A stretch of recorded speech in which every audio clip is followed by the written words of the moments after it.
Hello viewers and welcome to my channel guys. आज आपके लिए एक नया ड्रामा स्टार्ट कर रही हूँ जो कि एक कोरियन स्कूल लव स्टोरी है। इस ड्रामे की एपिसोड नंबर 1 में हमें एक लड़के को बाइक पे बैठे हुए दिखाते हैं जो कि हमारे ड्रामे का हीरो होता है, जिसका नाम बॉक्सू होता है। बॉक्सू एक शादी के फंक्शन में आया था और करीब ही एक और वेडिंग सेरेमनी में हमारे ड्रामे की मेन लीड, जिसका नाम सॉन जियोंग है, वो भी बिना इनविटेशन के खाना खाने पहुंची होती है। लेकिन होस्ट्स उसे अंदर घुसने ही नहीं देते और बेचारी की इंसल्ट हो जाती है। यहाँ पे हमें पता चलता है कि सॉन जियोंग एक स्ट्रगलिंग टीचर है जो कि परमानेंट होने की कोशिश में है। फिर हमें दिखाते हैं कि एक कपल की शादी हो रही है और एन ओथ लेने के टाइम पर वहाँ पर एकदम से बॉक्सू उस लड़की को शादी से भगाने के लिए आ जाता है। वो ब्राइड उसे देखकर मुस्कुराती है और बॉक्सू भी प्यार भरी नज़रों से उसकी तरफ बढ़ता चला जाता है और सबके सामने जाकर उसका हाथ थाम लेता है और उसे शादी से भगा कर ले जाने ही लगता है। लेकिन वहाँ पर लड़ाई स्टार्ट हो जाती है। तो फिर बॉक्सू का एक फ्रेंड उसको बचाने के लिए आता है और सबके सामने दूल्हे को चिपक जाता है और कहता है कि ये गे है, मेरा बॉयफ्रेंड है। और इसी मौके का फ़ायदा उठाकर बॉक्सू लड़की को भगाने में कामयाब हो जाता है। फिर बाहर आकर उसके पास से सॉन जियोंग गुजरती है तो वो एकदम से ठहर जाता है। वो उसकी शक्ल तो नहीं देख पाया था, लेकिन उसकी झलक से उसे अपने हाई स्कूल की बहुत सी यादें आने लग जाती हैं। फिर ब्राइड के बुलाने पर वो उसके साथ चला जाता है।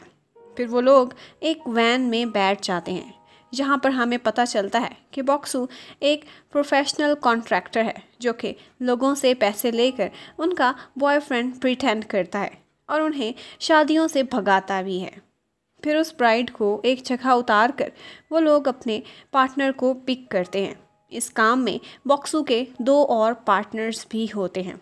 इसी दौरान उनकी कुछ स्टूडेंट्स से टक्कर होने लगती है तो बॉक्सू को उन्हें देखकर अपने स्कूल का ज़माना याद आ जाता है। फिर हमें फ्लैशबैक में 2009 ईयर में ले जाते हैं कि जब बॉक्सू एक हाई स्कूल स्टूडेंट था और वो एक दिन स्कूल से बंक करने की कोशिश में था, लेकिन उसकी किस्मत बहुत ही ख़राब थी। वो फ़ौरन ही पकड़ा जाता है और टीचर उनको इतनी सज़ा देता है कि उन बेचारों की पैंट्स भी फट जाती हैं। इसी दौरान बॉक्सू की एक क्लास फेलो उसे आई लव यू शाउट करती है तो ये सुनकर टीचर उनकी पनिशमेंट को डबल ही कर देता है।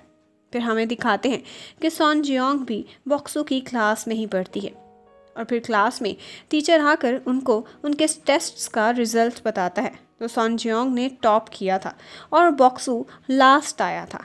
इतने में उनके टीचर को एक अमेजिंग आइडिया आता है और वो एक स्मार्ट स्टूडेंट का एक डल स्टूडेंट के साथ ग्रुप बना देता है ताकि सारे स्टूडेंट्स एक अच्छा स्कोर कर सकें।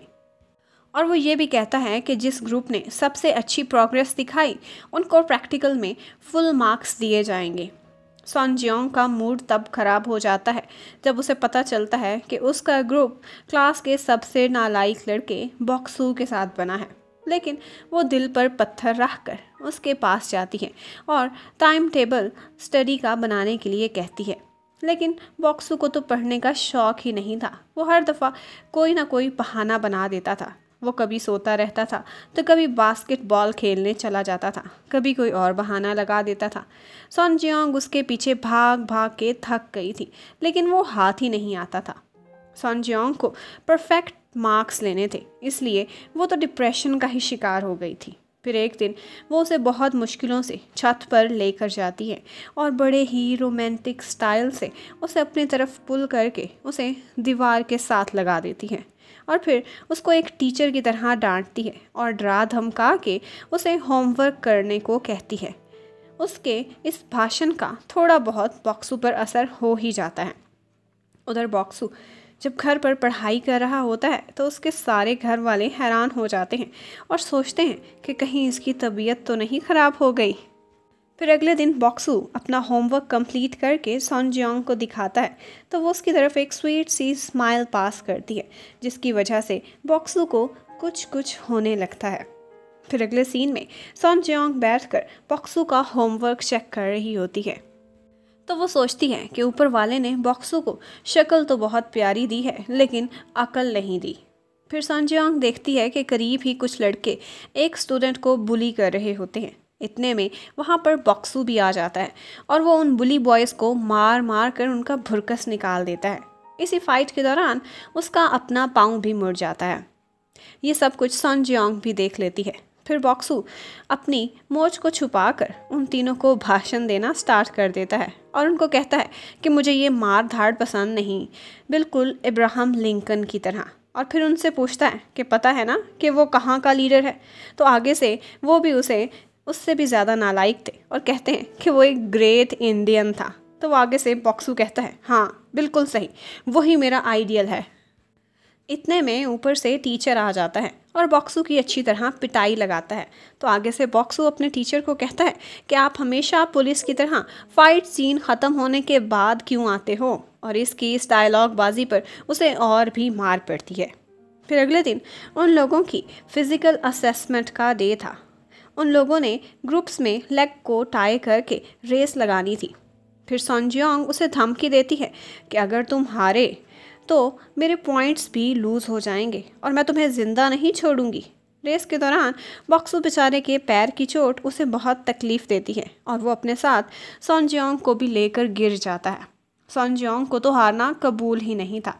वो एकदम से एक सुपर गर्ल में टर्न हो जाती है और बॉक्सू को पिगी बैग कैरी करके फिनिश लाइन की तरफ दौड़ लगा देती है। बाकी टीम्स ये मंजर देखकर रेस लगाना ही भूल जाती हैं। फिर फिनिश लाइन क्रॉस करके सन जियोंग बॉक्सू को एक ट्रैश की तरह नीचे गिरा देती है। बॉक्सू तो ऐसे ही गिरा पड़ा होता है जैसे वो कोमा में चला गया हो। फिर अगले सीन में बॉक्सू सन जियोंग से कहता है कि क्या तुम पागल हो। तो वो आगे से कहती है कि मैंने तुम्हें फर्स्ट पोजीशन दिलवाई है, मेरा थैंक्स कहो। लेकिन बॉक्सू को तो सिर्फ अपनी इंसल्ट की फिक्र थी कि सारे स्कूल के सामने उसे एक लड़की ने उठाया है। उन दोनों की थोड़ी देर बहस होती रहती है और फिर जाते जाते सन जियोंग उसे कल को पुलिस को मारने की तारीफ़ करती है। तो बॉक्सू के लिए तो जैसे वक्त वहीं के वहीं थम जाता है और फिर वो घंटों वहीं पे बैठा खिड़की से बाहर उसकी तारीफ़ के बारे में सोचकर उसी के बारे में देखता रहता है। फिर कुछ दिनों बाद बॉक्सू सन जियोंग के पास जाता है और उसे डायरेक्ट कह देता है कि क्या तुम मेरे साथ डेट करोगी। आगे से सन जियोंग कहती है कि मैं इडियट्स के साथ डेट नहीं करती। इतने में उसे एक आइडिया आता है और वो बॉक्सू से कहती है कि अगर तुम अच्छे ग्रेड्स लोगे तो मैं इस बारे में सोच सकती हूँ। बॉक्सू तो उसके लिए कुछ भी करने को तैयार था। वो एकदम से खुश हो जाता है। बॉक्सू तो बुक से अब अलग ही नहीं होता था। चाहे घर हो या स्कूल, हर टाइम वो पढ़ता ही रहता था।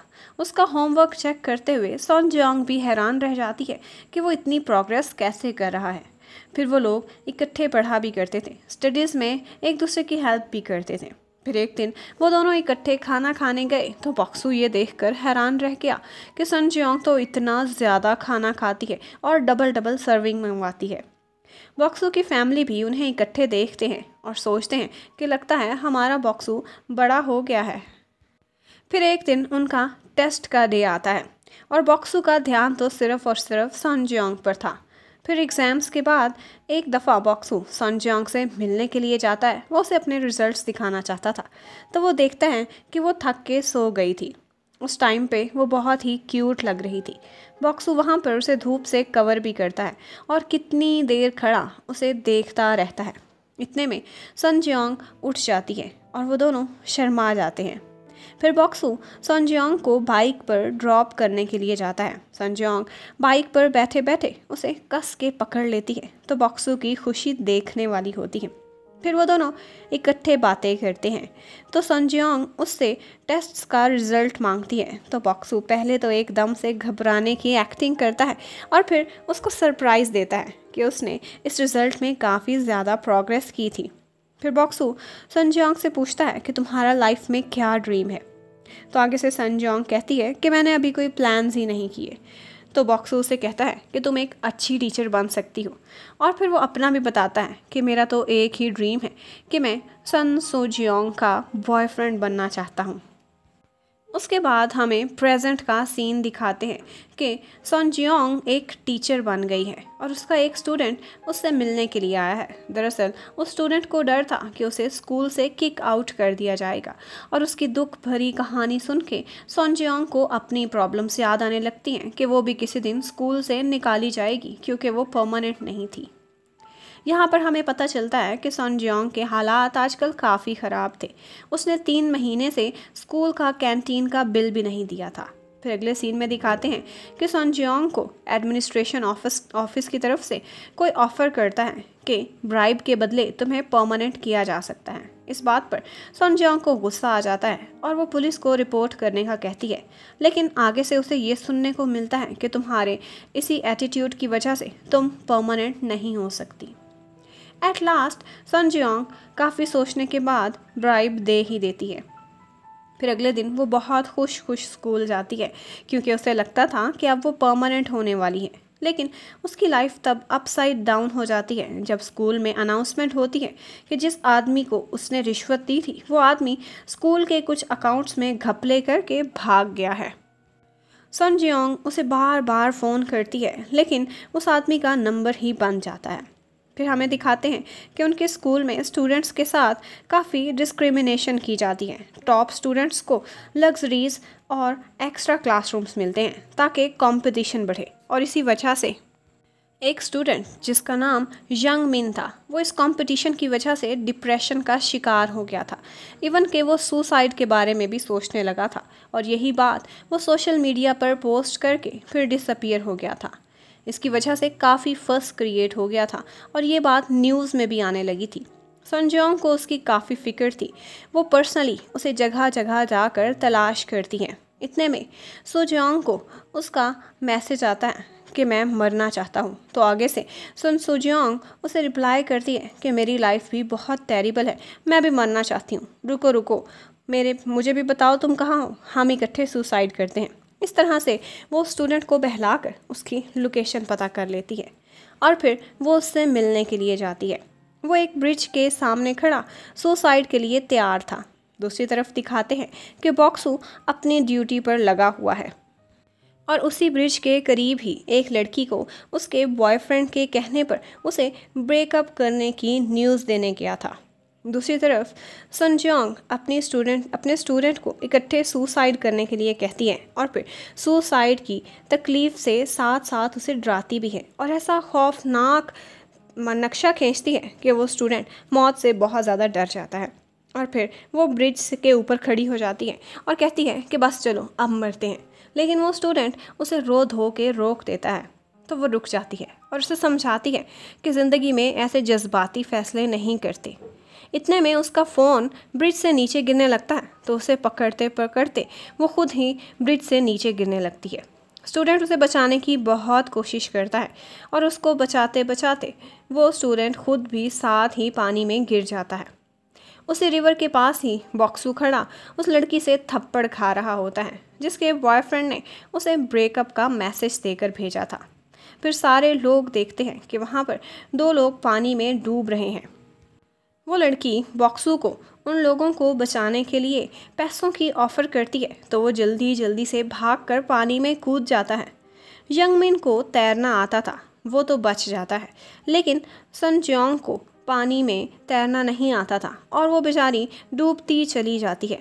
और इतने में ऐन टाइम पर बॉक्सू उसे बचाने के लिए वहाँ पर पहुँच जाता है और इसी तरह से होती है उनकी दोबारा से मुलाकात। और यहीं पर ही ड्रामे की पहली एपिसोड ख़त्म हो जाती है।